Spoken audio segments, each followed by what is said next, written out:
Venju samkvæmt hófst veiði í Langá þann 19. júní. Ágætt vatn var í ánni og veður milt og gott.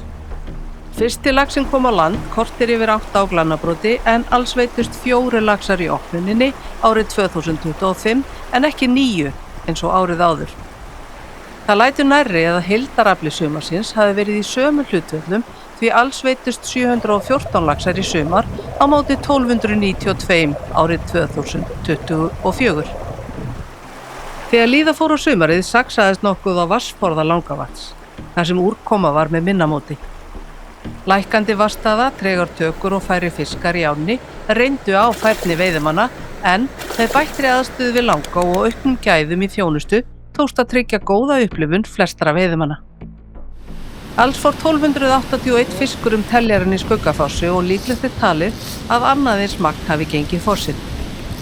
Ýmislegt bendir til þess að breytingar hafi orðið á fossinum og hann sé minni hindrun en áður og fyrir vikið er óljósara hve mikið af fiski í ánni. Langá er eitt mikilvægasta ársvæði Stangveiðifélagsins og það svæði sem kallar á mesta fjárhagslega skuldbindingu.